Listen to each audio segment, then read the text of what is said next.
देखिए, कांग्रेस छोड़ने के बाद संजय निरुपम का स्टेटमेंट सामने आया है। कांग्रेस पूरी तरीके से बिखरी हुई है और कांग्रेस पूरी तरीके से बिखरी हुई पार्टी है। संजय निरुपम ने कहा, कांग्रेस वैचारिक तौर पर दिशाहीन है।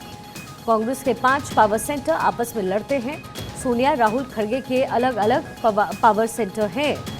ये जो स्टेटमेंट है ये संजय निरुपम की तरफ से दिया गया है। कल ही संजय निरुपम ने कहा था कि कांग्रेस पार्टी चिंता ना करे, मैं अपने फैसले खुद लूंगा, और उन्होंने कांग्रेस पार्टी छोड़ने को लेकर के जो कवायद है वो तेज कर दी थी। और ऐसे में ये स्टेटमेंट संजय निरुपम का, सोनिया राहुल और खड़गे के अलग अलग पावर सेंटर्स हैं।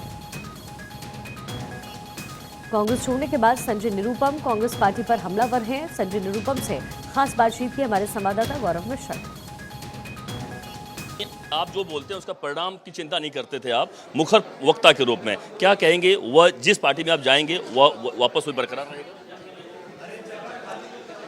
ऐसा नहीं है कि एकदम से अभी से डराना नहीं है मुझे किसी को लेकिन मैं जो सही है वो बोलने का प्रयास करता हूँ और पार्टी के हित की बात करता हूँ। और मैं जहाँ कहीं भी जिनके साथ रहूँगा वो निश्चित तौर पर अपने पार्टी के हितों को इतना समझते हैं कि हमारी बातों को समझेंगे, कोई दिक्कत नहीं। बिल्कुल, क्योंकि आपने कांग्रेस की बात की, कांग्रेस में इतने साल आप रहे और आप वो बह रहे कि नेतृत्वहीन हो चुका है, तमाम वहाँ पे कुछ खंडहर हो चुका है, आपने शब्दों का प्रयोग किया।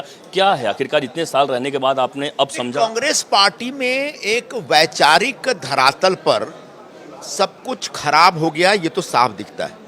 क्योंकि उनका जो हिंदुस्तान का जो समाज है उससे कनेक्ट छूट गया है, उसके बीच वो जा नहीं पा रहे हैं। वैचारिक तौर पर लोग बदल गए हैं, लोगों की सोच बदल गई है, लेकिन कांग्रेस पार्टी की सोच वही पुरानी आज भी है। संगठनात्मक स्तर पर भी एक भयंकर बिखराव है, कई अलग अलग पावर सेंटर्स हैं और वो पावर सेंटर्स के लोग एक दूसरे से लगे भिड़े रहते हैं, जिसकी वजह से पार्टी के कामकाज पर बहुत बुरा असर पड़ रहा है। और उसकी वजह से कई बार हमारे जैसे जो लोग हैं, मैं अकेला नहीं, वैसे लाखों लोग हैं जिनकी सुनवाई नहीं हो रही है और जिनको कहीं ना कहीं वो जो अलग अलग पावर सेंटर जो टकराव है, उस टकराव में उनको दबाया जा रहा है, नुकसान पहुंचा जाता है। तो ये तो बड़ा विषय है, करने को तैयार नहीं है। बिल्कुल, लेकिन लगता है कि एक बड़ा मुद्दा ये है कि आपको टिकट नहीं दिया गया, इसीलिए आप नाराज होते हुए दिखाई पड़े, या फिर लगता है कि अगर साथ टिकट मिल गया होता आप तो शायद आप सब कुछ सुधर जाता?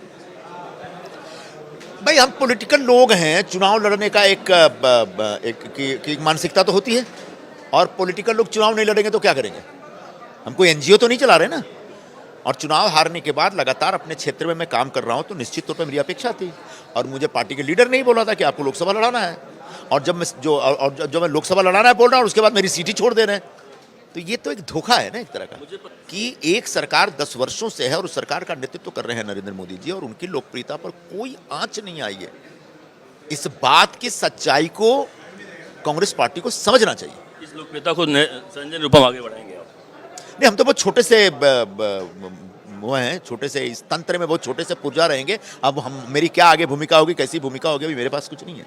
धन्यवाद भारत 24 से बात करने के लिए संजय निरुपम, जिन्होंने संकेत में कई सारी बातें कह दी। और समझ सकते हैं कि राजनीति में बहुत कुछ कहा जाता है, उसका मतलब बहुत कुछ होते हैं, कि इनके संकेत जरूर दे रहे हैं कि वह शायद बीजेपी में जा सकते हैं, लेकिन हालांकि खुलकर नहीं बात कर रहे हैं। और यह नवरात्रि में स्पष्ट हो पाएगा, लेकिन यह साफ है कि कांग्रेस में आने वाले दिनों में और भी भूचाल देखने को मिल सकता है और इनकी नैया जाहिर सी बात है कि दूसरे दल में पार हो जाएगी।